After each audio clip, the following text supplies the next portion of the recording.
दोस्तों आज हम पढ़ेंगे संसद की छठवीं वीडियो, जिसमें अनुच्छेद 118 से अनुच्छेद 123 में तक चर्चा की गई है। आज यहाँ संसद खत्म हो जाएगी, मतलब समाप्त हो जाएगी। तो शुरू करते हैं अनुच्छेद 118, जिसमें प्रक्रिया के नियम बताए गए हैं। जो पहला बताया गया, इस संविधान के उपबंधों के अधीन रहते हुए संसद के प्रत्येक सदन अपनी प्रक्रिया और अपने कार्य संचालन के विनियमन के लिए नियम बना सकेगा। मतलब जो संविधान के उपबंध के अधीन रहेंगे जितने भी नियम, मतलब कहता है संसद अपने सदन की प्रक्रिया को चलाने के लिए, अपने कार्य संचालन को एकदम स्मूथ फंक्शनिंग के लिए अपने अपने नियम बनाएगा। और ये नियम संविधान के उपबंधों जो संविधान के अधीन ही रहेगा, मतलब संविधान के अंतर्गत, उससे बाहर जाके नहीं बनाएगा। और दूसरा, जब तक खंड 1 के अधीन नियम नहीं बनाए जाते तब तक इस संविधान के प्रारंभ से ठीक पहले भारत डोमिनियन के विधानमंडल के संबंध में जो प्रक्रिया के नियम और स्थायी आदेश प्रवृत्त थे, मतलब जो जैसे अभी तक मान लो इस खंड एक में बता नियम बनाएगा। अगर संसद ने ऐसा नियम नहीं बनाया है तो जैसे पहले भारत में जो मतलब ब्रिटिश शासन जब चल रहा तो जो नियम प्रक्रिया बनाई गई थी वही नियम प्रक्रिया चलेगी।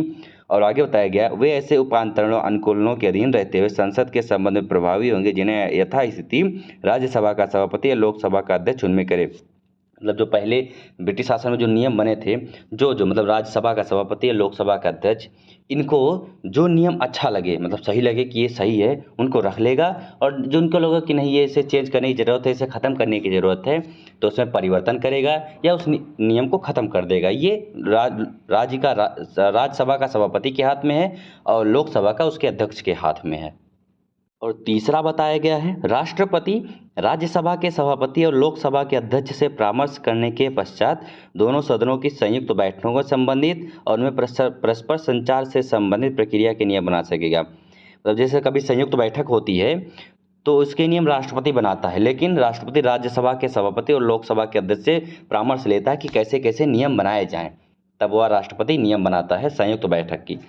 चौथा बताया गया, दोनों सदनों की संयुक्त बैठक में लोकसभा का अध्यक्ष या उसकी अनुपस्थिति में ऐसा व्यक्ति पीठासीन होगा जिसका खंड 3 के अधीन बनाई गई प्रक्रिया के नियमों के अनुसार अवधारण किया जाए। मतलब जब भी दोनों सदनों की संयुक्त बैठक होगी, अगर लोकसभा का अध्यक्ष है उसकी अनुपस्थिति नहीं रहती है या उनकी अनुपस्थिति में ऐसा पीठासीन होगा, मतलब जो भी जैसे लोकसभा अध्यक्ष नहीं है तो दूसरा व्यक्ति बनेगा, उपाध्यक्ष बनेगा, तो उसके खंड 3 के अधीन जो भी प्रक्रिया बनाई गई है वो उसी के अनुसार नियम चलाएगा, वो अपना अलग से नियम नहीं बनाएगा। जो भी राष्ट्रपति नियम बनाएगा संयुक्त बैठक के लिए, वैसे नियम के अनुसार सारी प्रक्रिया चलेगी संयुक्त बैठक की। अब हम बात करते हैं अनुच्छेद 119। इसमें संसद में वित्तीय कार्य संबंधी प्रक्रिया का विधि द्वारा विनियमन बताया गया है। मतलब जो संसद से पास करा के बजट को जो पैसे निकाल लिए जाते हैं उसकी प्रक्रिया को विधि द्वारा जो लागू किया जाता है उसके संबंध में बताया गया है। संसद वित्तीय कार्य को समय के भीतर पूरा करने के प्रयोजन के लिए किसी वित्तीय विषय से संबंधित या भारत की संचित निधि में से धन का विनियोग करने के लिए किसी विधेयक से संबंधित प्रक्रिया या कार्य संचालन के विनियमन विधि द्वारा कर सकेगी। मतलब संसद में जो किसी कार्य को समय से पूरा करने के लिए जो प्रयोजन किए जाते हैं, किसी वित्तीय विषय से संबंधित या भारत की संचित निधि से जो धन निकाले जाते हैं उसके लिए एक विधेयक से संबंधित जो भी प्रक्रिया का संचालन होता है वो विनियमन विधि द्वारा कर सकेगी। और यदि जहां तक इस प्रकार बनाएगी किसी विधि का कोई उपबंध अनुच्छेद 118 के खंड 1 के अधीन संसद किसी सदन द्वारा बनाए गए नियम से उस अनुच्छेद के खंड 2 के अधीन संसद के संबंध में प्रभावी किसी नियम अस्थायी आदेश से संगत हो तो वहां तक ऐसा उपबंध अभिभावी होगा। मतलब जो भी पैसे निकालने के बाद जो पैसे खर्च करने हैं वो किस तरीके से खर्च करने हैं, कैसे खर्च करने हैं, अगर वो 118 के जो बनाए गए प्रक्रिया के संबंधी नियम अगर उनसे अलग भी होते हैं तो भी वो यह जो अनुच्छेद 119 जो विधि है ये लागू रहेगा वहाँ तक भी। मतलब जैसे कैसे खर्च करने, उस पैसे को किस तरीके से खर्च करने, कहाँ खर्च करने, ये सारे अनुच्छेद 119 में नियम बनाए गए हैं। इसके कहने का मतलब ये है जो संबंध में प्रभावी किसी नियम या अस्थायी आदेश से संगत है, मतलब 118 के खंड 1 खंड 2 से अगर अलग होते हैं तो वहां तक ऐसा उपबंध अभिभावी होगा। मतलब 119 वहां तक भी लागू होगा। अब बात करते हैं अनुच्छेद 120 जिसमें संसद में प्रयोग की जाने वाली भाषा के बारे में बताया गया है। भाग 17 में किसी बात के होते हुए भी किसी अनुच्छेद 348 के उपबंधों के अधीन रहते संसद में कार्य हिंदी में या अंग्रेजी में किया जाएगा। मतलब संसद की कार्यवाही हिंदी या अंग्रेजी में किया जाएगा, परंतु इसमें बताया गया यथास्थिति राज्यसभा का सभापति या लोकसभा का अध्यक्ष अथवा उस रूप में कार्य करने वाला व्यक्ति किसी सदस्य को जो हिंदी में या अंग्रेजी में अपनी पर्याप्त अभिव्यक्ति नहीं कर सकता, अपनी मातृभाषा में सदन को संबोधित करने की अनुज्ञा दे सकेगा। मतलब जैसे कोई व्यक्ति है जो अपनी बात को हिंदी अंग्रेजी में सही से प्रस्तुत ही नहीं कर पा रहा या बोल ही नहीं पा रहा है, तो राज्यसभा का सभापति या लोकसभा का अध्यक्ष उस व्यक्ति को अपनी मातृभाषा में बोलने के आदेश देगा। और जो दूसरे संसद जो उसकी बातों को सुनेंगे, जिनको वह मातृभाषा नहीं आती है, उसके लिए एक वॉइस चेंजर लगा रहता है, वो पहन लेते हैं तो वो समझ में आ जाता है सबको। दूसरा होता है कि जब तक संसद विधि द्वारा अन्यथा उपबंध ना करे तब तक इस संविधान के प्रारंभ के 15 वर्ष की अवधि की समाप्ति के पश्चात यह अनुच्छेद ऐसे प्रभावी होगा मानो या अंग्रेजी में शब्दों का उसमें से लोप कर दिया गया हो। मतलब इसमें बताया गया है जब तक संसद विधि द्वारा अन्यथा कोई उपबंध ऐसा ना बना दे तब तक संविधान के प्रारंभ के 15 साल तक, संविधान उसके लागू होने के बाद 15 साल का अवधि जब समाप्त हो जाएगी तो उसमें से ऐसा कर दिया जाएगा कि अंग्रेजी का शब्द ही समाप्त हो गया है, लेकिन अभी तक ऐसा हुआ नहीं है। इसमें जो भाग 17 और अनुच्छेद 348 बताए गए हैं, भाग 17 में भारत की मतलब राज्य भाषा बताई गई है, अनुच्छेद 348 में संसद की भाषा की चर्चा की गई है। अनुच्छेद 121 में बताया गया है संसद में चर्चा पर निर्बंधन, मतलब उच्चतम न्यायालय किसी उच्च न्यायालय किसी न्यायाधीश के अपने कर्तव्यों के निर्वहन में किए गए आचरण के विषय में संसद में कोई चर्चा इसमें इसके पश्चात उपबंधित रीति से उस न्यायाधीश को हटाने की प्रार्थना करने वाले समावेदन को राष्ट्रपति के समक्ष प्रस्तुत करने के प्रस्ताव पर ही होगी, अन्यथा नहीं। इसमें यह बताया गया है जब जैसे कोई उच्चतम न्यायालय उच्च न्यायालय के न्यायाधीश है, वह अपने कर्तव्यों का निर्वहन सही से नहीं करता है, उसमें मतलब उसके कर्तव्य निर्वहन में किए गए आचरण जो है उसके सही से नहीं करता है या कुछ भी रीजन हो जाए तो संसद में चर्चा नहीं की जाएगी। लेकिन हाँ, संसद में कोई चर्चा इसमें इसके पश्चात उपबंधित रीति से उस न्यायाधीश को हटाने की प्रार्थना करने के लिए राष्ट्रपति से कहा जा सकता है। संसद में इसके लिए कोई चर्चा नहीं है, लेकिन उसे न्यायाधीश को हटाने के लिए राष्ट्रपति के समक्ष एक प्रस्ताव पारित हो सकता है, अन्यथा संसद में इसकी कोई चर्चा नहीं की जाएगी जब तक कि उसको हटाने के लिए राष्ट्रपति से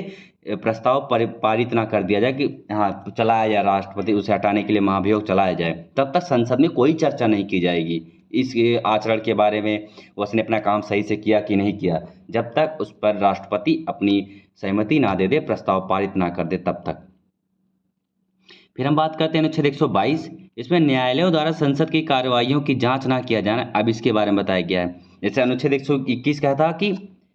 उच्चतम न्यायालय उच्च न्यायालय संसद में उसकी बात संसद में नहीं की जा सकती, अब इसमें बताया कि संसद की कार्यवाहियों की जांच न्यायालय नहीं कर सकता, इसका एकदम जैसे अपोजिट ही है।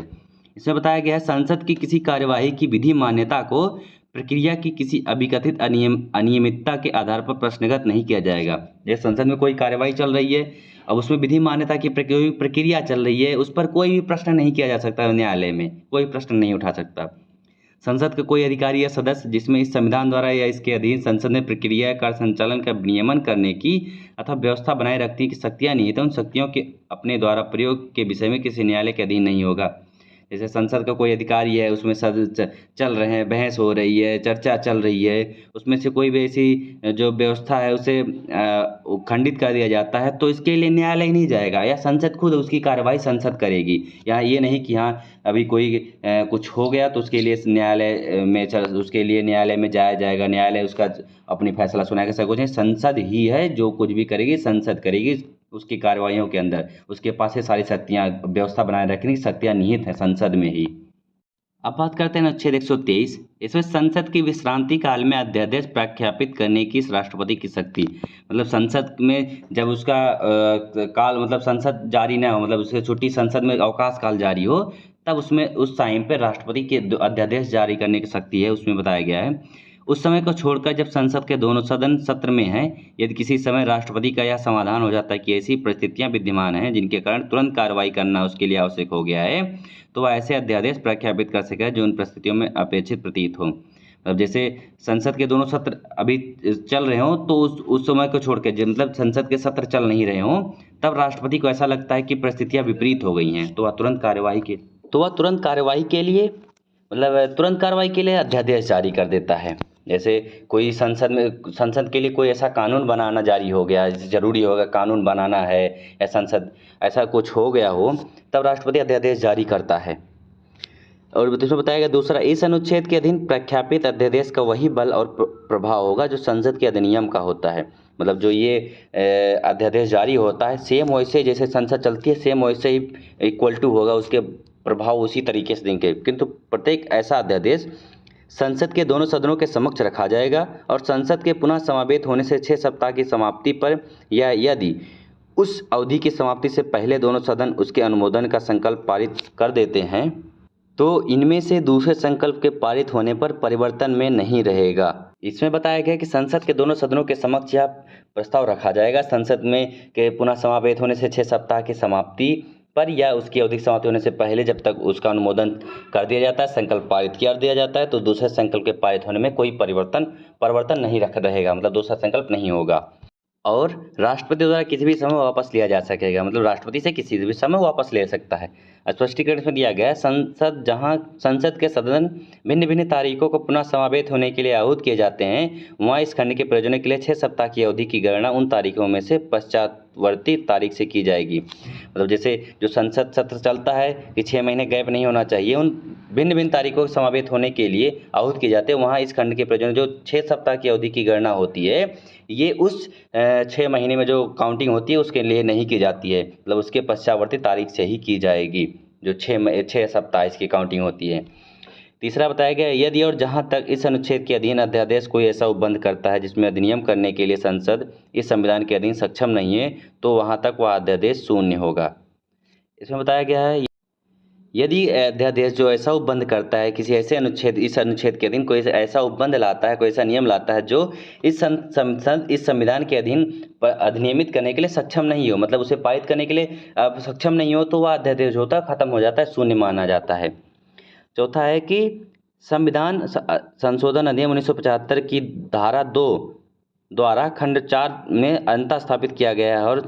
संविधान 44वां संविधान अधिनियम 1978 की धारा 16 द्वारा 20/6/1979 से उसका लोप किया गया है। मतलब इसमें 38वां संविधान संशोधन के सहित कुछ खंड जोड़े गए हैं और 44वां संविधान संशोधन के तहत कुछ खंड हटाए गए हैं। अब हम मिलते हैं अगली क्लास में। जय हिंद।